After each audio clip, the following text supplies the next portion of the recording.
से हो कोई मुश्किल पल में आसान हो जाए।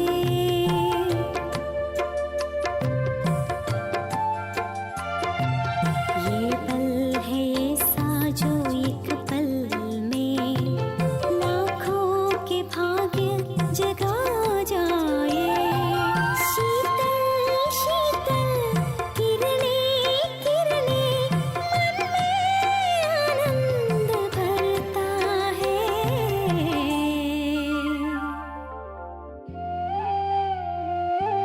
पवित्रता का जीवन हमको प्यारा लगता है।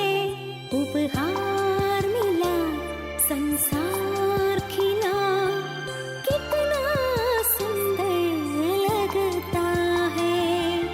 पवित्रता का जीवन।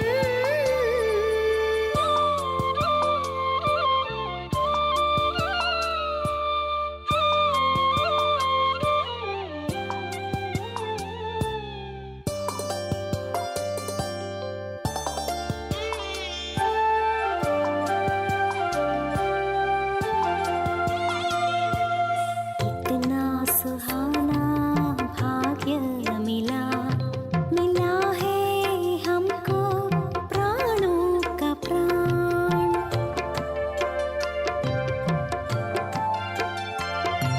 सास संकल्प ये तन मन किया है दिल ने सब अर्पण। ऐसा सजो दिल में हुआ है तन मन को पावन करता है।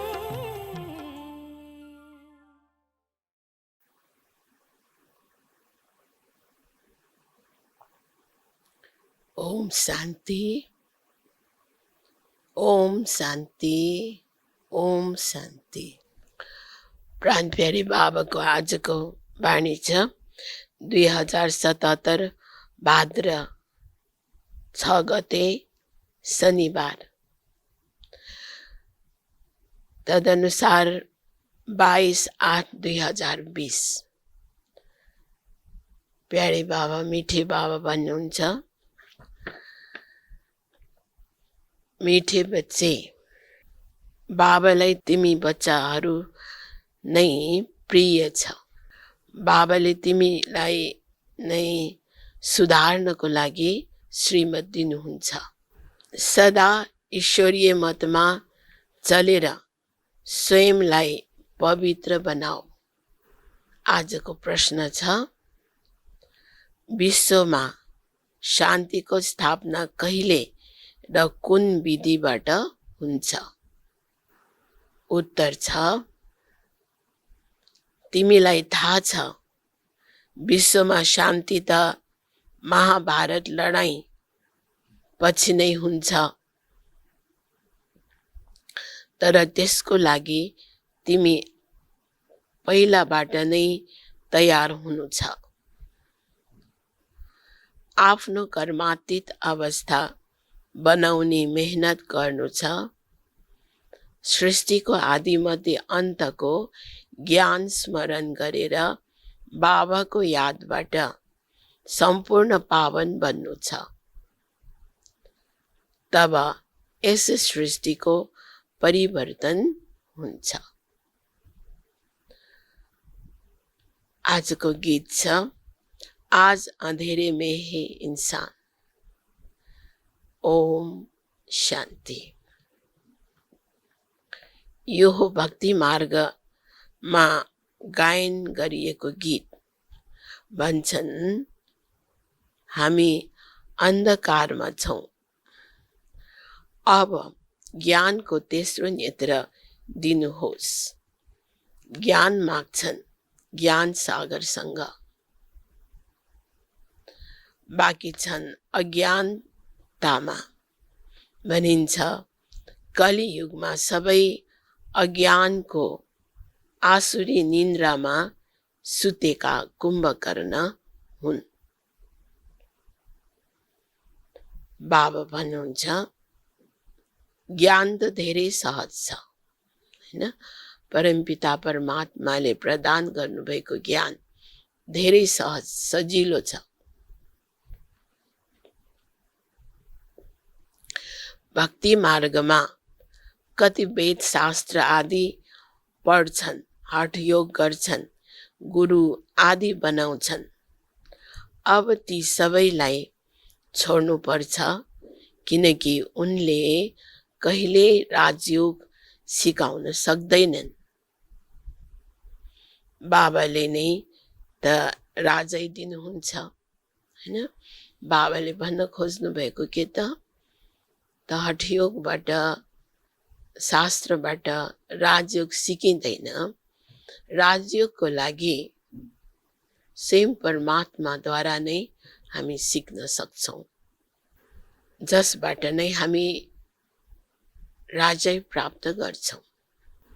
मनुष्यले मनुष्यलाई दिन सक्दैनन्, तर त्यसको लागि नै सन्यासीले भन्छन् सुख कागविष्ट समान छ, किनकि स्वयं घरबाट छोडेर भाग्छन्। यो ज्ञान सागर बाबा सिवाय अरू कसैले दिन सक्दैन। जो परमपिता शिव परमात्मा शिव बाबा बाहेक यो ज्ञान अरू कसैले पनि दिन सक्दैन। यो हो भगवानु वाचा, कोही मनुष्यको वाचा होइन। यो राजयोग भगवानले नै सिकाउनुहुन्छ। मनुष्यले मनुष्यलाई पावन बनाउन सक्दैन। पतित पावन एउटै बाबा हुनुहुन्छ। भगवान एक मात्रै पतित पावन हुनुहुन्छ। मनुष्य भक्ति मार्गमा कति फँसेका छन्। जन्म जन्मान्तरदेखि भक्ति गर्दै आएका छन्।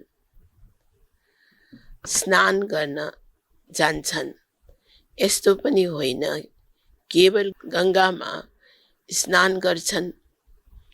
जहाँ पनि पानीको तलाउ आदि देख्छन् भने त्यसलाई पनि पतित पावन सम्झन्छन्। यहाँ पनि गौमुख छ, झरनाबाट पानी आउँछ, जस्तै कुवामा पानी आउँछ, तर त्यसलाई पतित पावनी गङ्गा कहाँ भनिन्छ र? मनुष्यले सम्झन्छन् यो पनि तीर्थ हो। अनि बाबाले के भन्न खोज्नु भएको कि वास्तवमा पानीले शरीर सफा हुन्छ, समझ बुद्धि आउँदैन। बुद्धि शुद्धिकरणको लागि ज्ञान चाहिन्छ। त ज्ञानबाट नै बुद्धि आउँछ, बुद्धिबाट नै चित्त शुद्ध हुन्छ। त्यसैले मन बुद्धिको शुद्धता ज्ञानद्वारा हुन्छ। त्यसैले ज्ञानलाई नै भनिन्छ ज्ञान गङ्गा। त ज्ञान गङ्गाबाट हामी पावन बन्न सक्छौँ, हाम्रो चित्त शुद्ध हुन्छ। बाँकी पानीको गङ्गाद्वारा शरीर मात्र सफा हुन्छ, मन र बुद्धिको शुद्धिकरण हुँदैन। त बाबा भन्दै हुनुहुन्छ धेरै मनुष्य भावनाले त्यहाँ गएर स्नान आदि गर्छन्। तिमी बच्चाहरूलाई अहिले ज्ञान मिलेको छ, तिमीले बताउँछौ तापनि मान्दैनन्। आफ्नो देह अहङ्कार धेरै छ। हामीले यतिका शास्त्र पढेका छौँ। बाबा भन्नुहुन्छ यो पढेको कुरा सबै भुल। अब यी सबै कुरा मनुष्यहरूलाई कसरी थाहा होस्? त्यसैले बाबा भन्नुहुन्छ यस्ता यस्ता पोइन्टहरू लेखेर हवाई जहाजद्वारा खसाउ। जस्तै आजकल भन्छन् विश्वमा शान्ति कसरी हुन सक्छ? कोहीले राय दियो भने उसलाई इनाम मिलिरहन्छ। अब उसले शान्तिको स्थापना त गर्न सक्दैन। शान्ति छ कहाँ? हैन, आज विश्वमा शान्ति कहाँ छ? झुटो पुरस्कार दिइरहन्छन्। अहिले तिमीले जानेका छौ विश्वमा शान्ति त हुन्छ लडाईँपछि। यो लडाईँ त कुनै पनि समय लाग्न सक्छ। तयारी यस्तो छ, केवल तिमी बच्चाहरूको नै ढिलाइले हो। तिमी बच्चाहरूले कर्मातीत अवस्थालाई प्राप्त गर, यसमा नै मेहनत छ। बाबा भन्नुहुन्छ, म एकलाई याद गर अनि गृहस्थ व्यवहारमा रहेर कमल फूल समान पवित्र बन र सृष्टिको आदि मध्य अन्तको ज्ञान स्मरण गरिराख। तिमीले लेख्न पनि सक्छौ, ड्रामा अनुसार कल्प पहिला जस्तै विश्वमा शान्ति स्थापना हुन्छ। तिमीले यो पनि सम्झाउन सक्छौ, विश्वमा शान्ति त सतयुगमा मात्रै हुन्छ। यहाँ अवश्य अशान्ति हुन्छ, तर कति छन् जसले तिम्रो कुरामा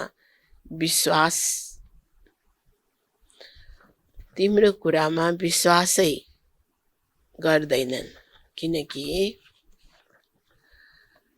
उनलाई स्वर्गमा आउनु नै छैन, त्यसैले श्रीमतमा चल्दैनन्। यहाँ पनि धेरै छन् जो श्रीमतमा पवित्र रहन सक्दैनन्। तिमीलाई उच्च भन्दा उच्च भगवानको मत मिल्छ। कसैको चालचलन राम्रो छैन भने भन्छन् नि, तिमीलाई ईश्वरले सद्बुद्धि दिउन्। अब तिमी ईश्वरीय मतमा चल्नु पर्छ। बाबा भन्नुहुन्छ, ६३ जन्म तिमीले विषय सागरमा गोटा खायो। बच्चाहरूसँग कुरा गर्नु हुन्छ, बच्चाहरूलाई नै बाबाले सुधार्नुहुन्छ नि। सारा दुनियाँलाई कसरी सुधार्नुहुन्छ? बाहिरका मानिसहरूलाई भनिन्छ, बच्चाहरूसँग बुझ। बाबा अरूसँग कुरा गर्न सक्नुहुन्न। बाबालाई बच्चाहरू नै प्रिय लाग्छ। त बाबा बच्चालाई कति प्यार गर्नुहुन्छ। बाबाले बच्चाहरूको कति महानता र महत्त्वलाई बुझ्नु भएको छ। सौतेनी बच्चाहरू कहाँ प्रिय लाग्छन्। लौकिक पिताले पनि सपूत बच्चाहरूलाई धन दिन्छन्। सबै बच्चाहरू समान त हुँदैनन्। बाबाले पनि भन्नुहुन्छ, जो मेरा बन्छन् उनीहरूलाई नै म वर्षा दिन्छु। जो मेरा बन्दैनन् उनले पचाउन सक्दैनन्। अनि भगवानले दिनुभएको कुरालाई उनीहरूले पचाउन सक्दैनन्, श्रीमतमा चल्न सक्दैनन्। ती हुन् भक्त। यी बाबाले धेरै देखेका छन्। कोही ठुला सन्यासी आउँछन् भने उनका धेरै शिष्य हुन्छन्। चन्दा जमा गर्छन्, आफ्नो आफ्नो तागत अनुसार चन्दा निकाल्छन्।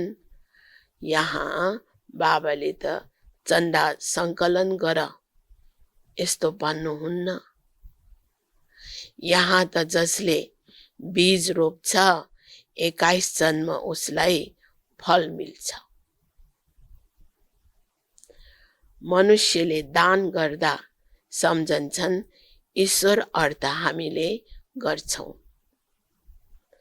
ईश्वर समर्पणम भन्छन् या त भन्छन् कृष्ण समर्पणम। कृष्णको नाम किन लिन्छन्? किनकि गीताका भगवान सम्झन्छन्। श्री राधे अर्पणम कहिल्यै भन्दैनन्, ईश्वर या कृष्ण अर्पणम भन्छन्। जानेका छन् फल दिने ईश्वर नै हुनुहुन्छ।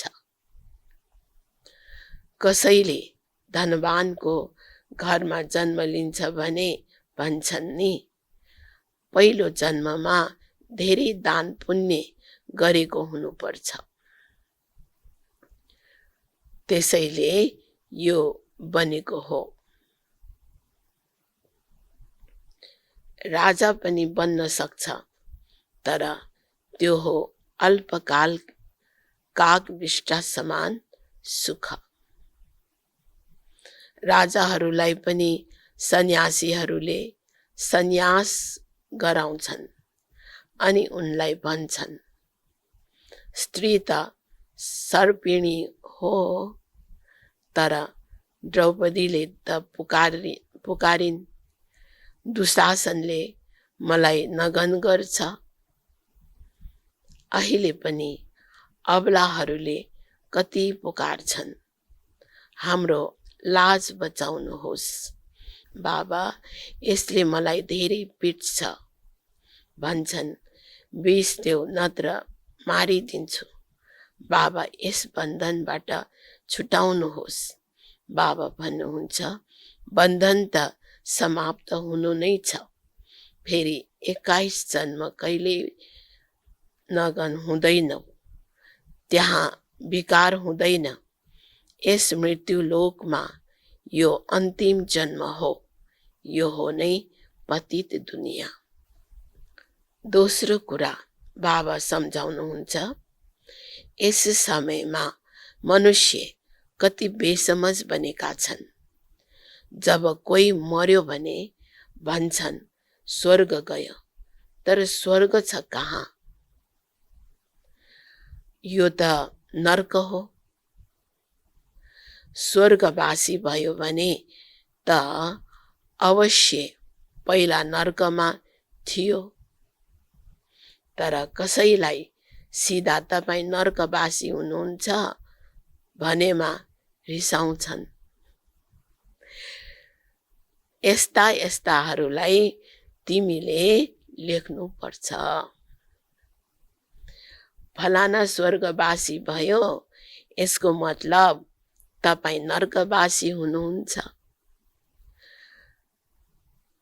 हामी तपाईलाई यस्तो युक्ति बताउँछौं जसबाट तपाईँ साँच्चै स्वर्गमा जानुहुन्छ। यो पुरानो दुनिया त अब खत्म हुनु छ। अखबारमा छपाऊ, यस लडाईँपछि विश्वमा शान्ति हुन्छ। 5000 वर्ष पहिला जस्तै।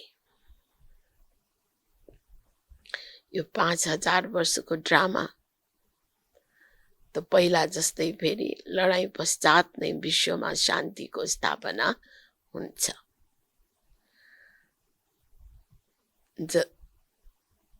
बाबा भन्नुहुन्छ, त्यहाँ एउटै आदि सनातन देवी देवता धर्म थियो।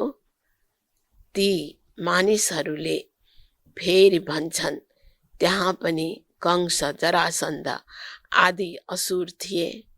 त्रेतामा रावण थियो। अब उनीहरूसँग मुकाबिला कसले गर्ने र? ज्ञान र भक्तिमा रात दिनको फरक छ हैन। यथार्थतालाई नजान्दा अनेक प्रकारको कथाहरू रचिएका छन्। यति सहज कुरा पनि मुस्किलले कसैको बुद्धिमा बस्छ। त्यसैले यस्तो यस्तो स्लोगन बनाउनु पर्छ। यस लडाईँपछि विश्वमा शान्ति हुनु छ। ड्रामा अनुसार कल्प कल्प विश्वमा शान्ति हुन्छ, फेरि कलियुगको अन्तमा अशान्ति हुन्छ। हैन, सृष्टि चक्र अनुसार सतयुग त्रेतायुगमा सम्पूर्ण शान्ति, द्वापर कलियुगमा अशान्ति हुन्छ, तर कलियुगको अन्तमा अतिशय अशान्ति हुन्छ। सतयुगमा नै शान्ति हुन्छ। यो पनि तिमीले लेख्न सक्छौ। गीतामा भूल गर्नाले नै भारत खण्डको यो हालत भएको छ। भारत खण्डको यो हालत भएको हो। पुरा 84 जन्म लिने श्री कृष्णको नाम लेखिदिएका छन्। श्री नारायणको पनि लेखेका छैनन्। उनलाई फेरि पनि 84 जन्ममा केही दिन कम मान्छन्। कृष्णको पुरा 84 जन्म हुन्छन्। शिव बाबा आउनुहुन्छ बच्चाहरूलाई हिरा जस्तो बनाउन, हैन। श्री कृष्णले 84 जन्म लिनुहुन्छ, तर शिव परमात्मा अजन्मा हुनुहुन्छ, जन्म मरण चक्रमा आउनुहुन्न। तसर्थ परमात्मा अजन्मा, अभोक्ता, अव्यक्त, सर्वमान्य, सर्वज्ञ हुनुहुन्छ। त उहाँले नै हामी कौडी जस्तो मानवलाई हिरातुल्य बनाउनुहुन्छ। उहाँको लागि फेरि दिब्बा पनि यस्तै सुनको हुनुपर्छ,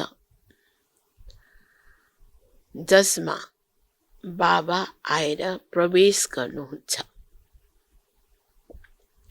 अब यी सुनको कसरी बने, त्यसैले झट उनलाई साक्षात्कार गराउनु भयो।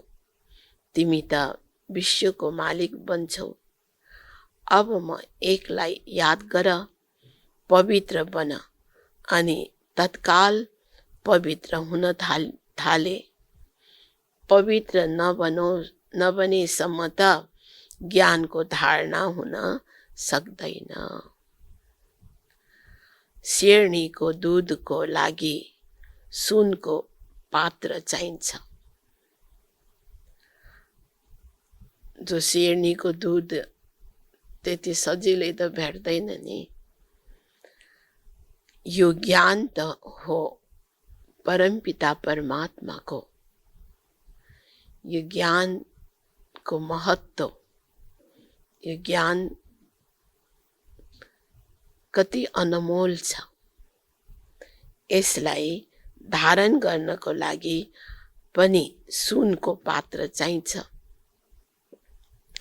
बुद्धि रूपी बर्तन पवित्र हुनुपर्छ। पवित्र चाहिन्छ, तब धारणा हुन सक्छ।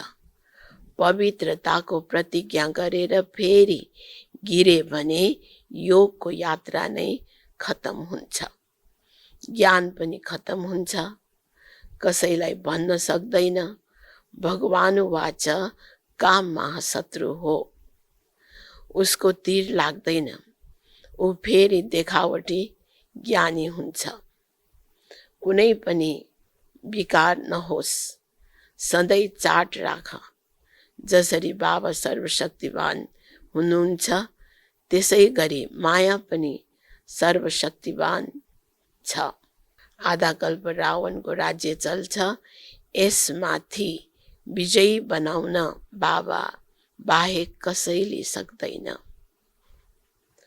रावण भनेको नै के हो त? काम, क्रोध, लोभ, मोह, अहंकार, आलस्य, निन्दा, ग्लानि, भय आदि 10 वटा टाउको भएको रावण, 10 वटा आसुरी गुणको प्रतीक।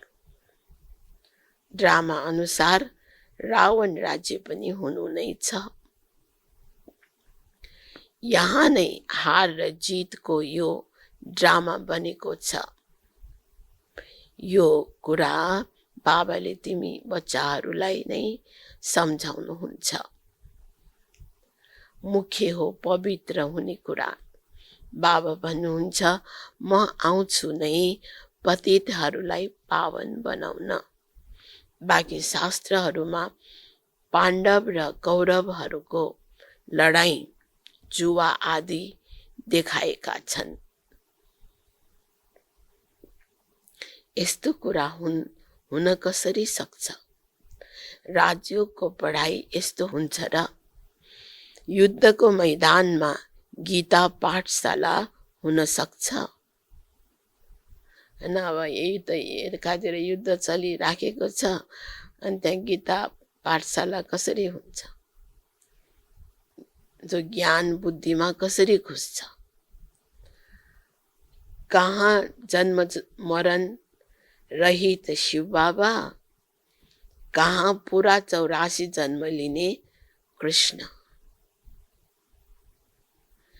उनकै अन्तिम जन्ममा बाबा आएर प्रवेश गर्नुहुन्छ, अर्थात् श्री कृष्णको 84औं जन्ममा अन्तिम शरीरमा शिव बाबा प्रवेश गर्नुभएको हो र ज्ञान सुनाउनु भएको हो, र जुन ज्ञानद्वारा नै फेरि श्री कृष्ण सतयुगी दैवी दुनियाँको महाराज कुमार बन्नुहुन्छ।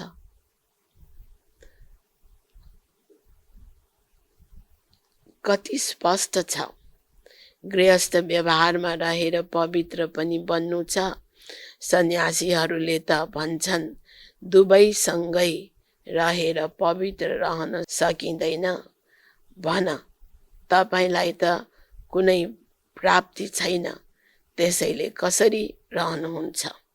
यहाँ त विश्वको बादशाही मिल्छ। बाबा भन्नुहुन्छ, मेरो खातिर कुलको लाज राख। शिव बाबा भन्नुहुन्छ, इनको दाढीको लाज राख। यो एक अन्तिम जन्म पवित्र बन, तब स्वर्गको मालिक बन्छौ। आफ्नो लागि नै मेहनत गर्छौ, अरू कोही स्वर्गमा आउन सक्दैन। यो तिम्रो राजधानी स्थापना भइरहेको छ, यसमा सबै चाहिन्छन् नि। त्यहाँ मन्त्री त हुँदैनन्, राजाहरूलाई रायको दरकार हुँदैन। पतित राजाहरूको पनि एउटा मन्त्री हुन्छ। यहाँ त हेर कति मन्त्रीहरू छन्, आपसमा लडिरहन्छन्। बाबाले सबै झन्झटहरूबाट छुटाइदिनुहुन्छ। 3000 वर्ष फेरि कुनै लडाईँ हुँदैन। होइन, बाबाले एकदम एक्युरेट हिसाब बताउनु भयो। 3000 वर्ष फेरि कुनै प्रकारको लडाईँ हुँदैन। जेल आदि रहँदैन, अदालत आदि केही हुँदैन। त्यहाँ त सुख नै सुख हुन्छ। यसको लागि पुरुषार्थ गर्नु छ। मृत्यु शिरमाथि खडा छ। अहिले मृत्यु के छ त? शिरमाथि खडा छ। हामी सबैले हेरिरहेका छौँ। यादको यात्राबाट विकर्माजित बन्नु छ। तिमी नै सन्देशवाहक हौ। तिमीले सबैलाई बाबाको सन्देश दिन्छौ। मन मना भव, मन मनले बाबालाई याद गर। अच्छा, मीठे मीठे सिकिलधे बच्चाहरू प्रति माता पिता बाप दादा को याद प्यार एवं गुड मर्निङ। रूहानी बाबा को रूहानी बच्चाहरूलाई नमस्ते। रूहानी बच्चाहरू को रूहानी बाबालाई गुड मर्निङ, नमस्ते नमस्ते। आजको धारणा, मुरलीको धारणाको मुख्य सार छ। 1 नम्बरमा ज्ञानको धारणा गर्नको लागि पवित्र बनेर बुद्धिरूपी वर्तनलाई स्वच्छ बनाउनु छ। केवल देखावटी ज्ञानी बन्नु छैन। 2 नम्बरको छ डाइरेक्ट बाबाको अगाडि आफ्नो सबै थोक अर्पण गरेर श्रीमतमा चलेर 21 जन्मको लागि राजाई पद लिनु छ। वरदान शुद्धिको विधिद्वारा किल्लालाई मजबुत गर्ने सदा विजयी र निर्विघ्न भव। शुद्धिको विधिद्वारा किल्लालाई मजबुत गर्ने सदा विजयी र निर्विघ्न भव।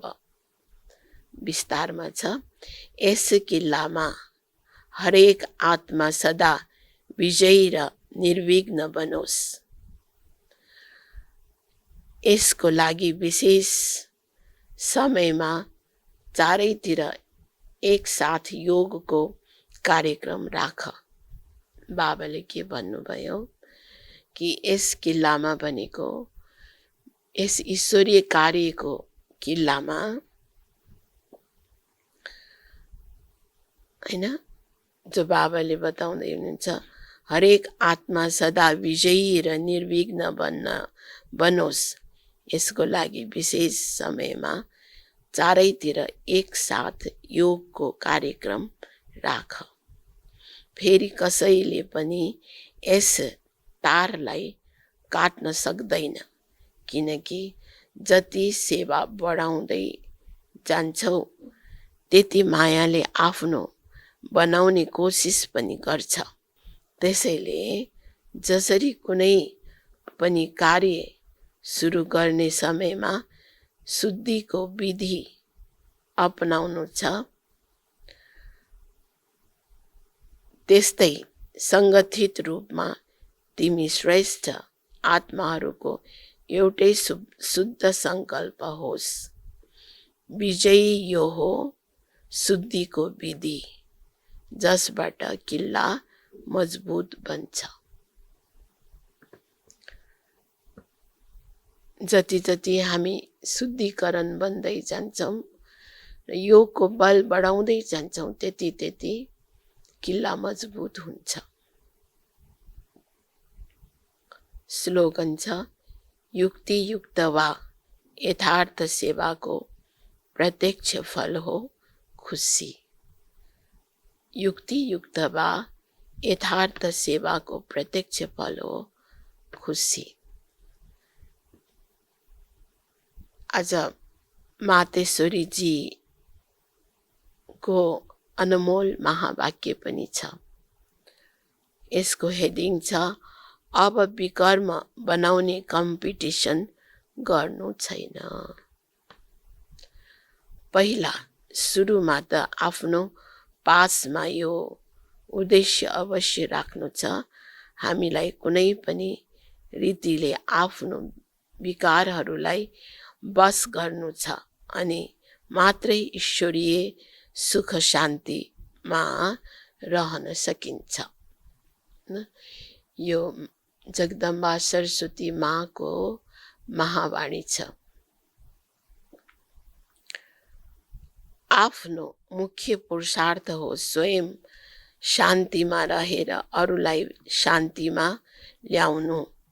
यसमा सहन शक्ति अवश्य चाहिन्छ।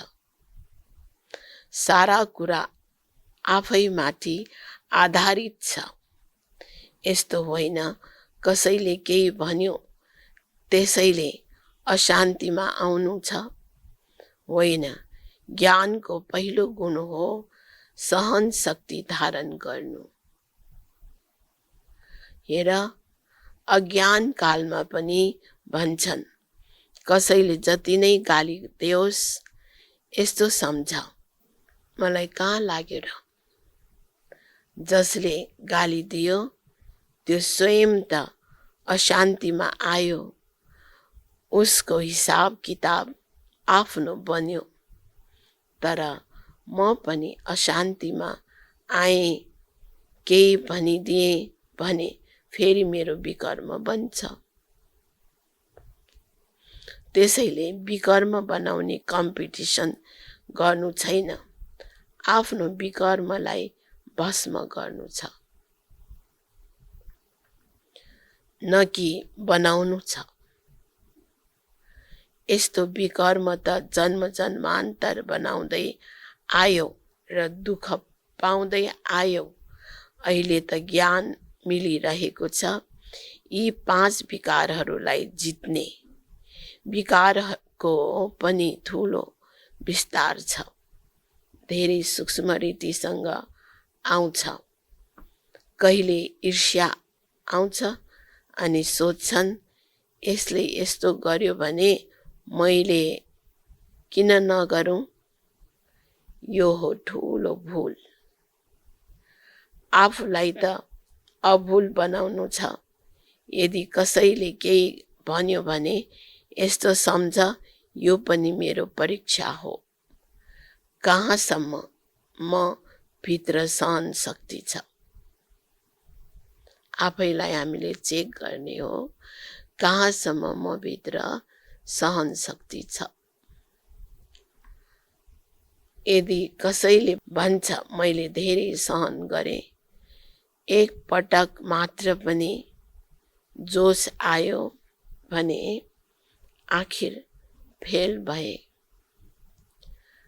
जसले भन्यो उसले आफ्नो बिगार्यो, तर मलाई त बनाउनु छ, न कि बिगार्नु छ। त्यसैले राम्रो पुरुषार्थ गरेर जन्म जन्मान्तरको लागि राम्रो प्रारब्ध बनाउनु छ। बाँकी जो विकारको बस हुन्छ, मतलब उसमा भूत प्रवेश छ। भूतहरूको भाषा नै यस्तो निस्किन्छ, तर जो दैवी आत्मा छन् उनको भाषा दैवी नै निस्कन्छ। त्यसैले आफूलाई दैवी बनाउनु छ, न कि आसुरी। अच्छा, ओम शान्ति, ओम शान्ति।